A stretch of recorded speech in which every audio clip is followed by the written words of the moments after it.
this out first before we do this. Find your strap again. Take your strap, put it around the ball of your left foot. So you want to think about so we're starting laying flat. You want to think about keeping your thighs on the floor. You want to think about keeping your ribs down. And then you're going to pull that left leg towards you. And I don't want you to be looking for a stretch right now. What I want you to look at is, can I keep my knee straight? Can I keep my ankle flexed? Can I keep a neutral pelvis? And then like a little tiny bit of stretch sensation. So it's not about trying to find the most range of motion at all. Just see what you've got with the least amount of effort and hang out here for a moment. And then you're going to put that leg down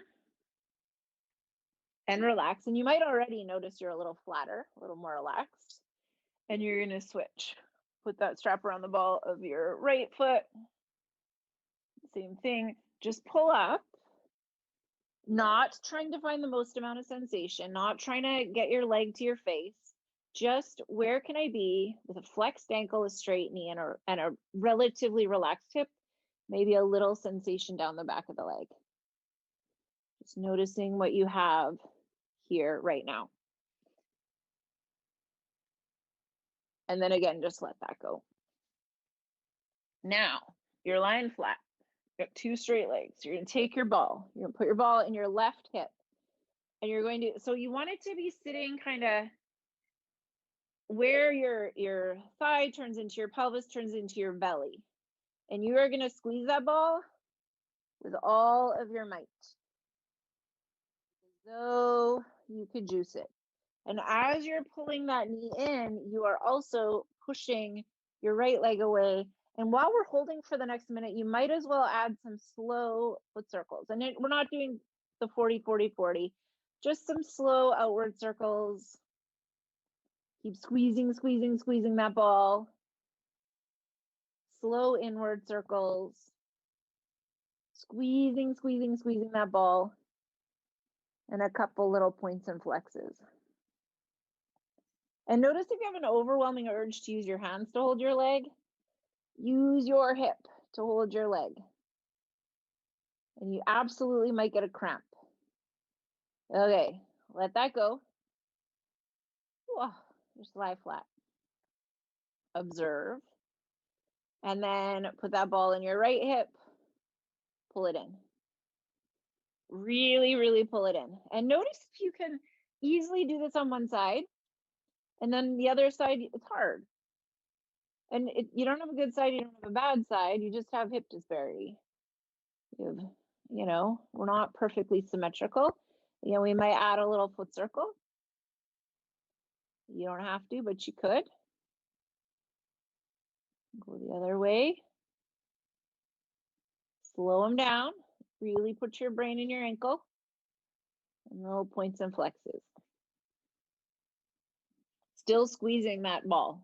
Squeeze, squeeze, squeeze. Okay, let that go. You let it go, you lie flat, you take a breath. And then you take your strap and you put it back around the ball of the left foot. And we think about this moving, so you can probably still feel where the ball was in your hip. Pull from there, like move from there.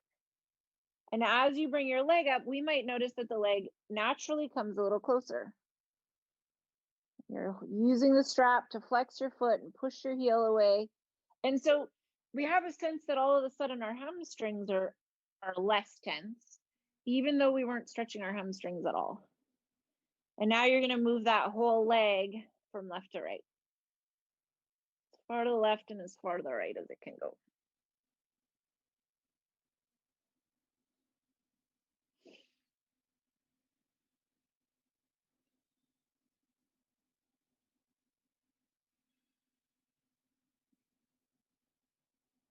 Bring that leg back up. Lower it down. You lower it down, you lie flat.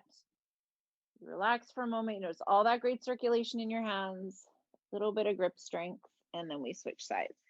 So same thing, I want you to think about the movement coming from where the ball was. not worrying about the back of the leg. Bringing that leg up, moving from where the ball was. Relax that heel away. So if there's a difference in your right and left side. And then again, we can add a little movement, that little side to side. Don't have to, but you might.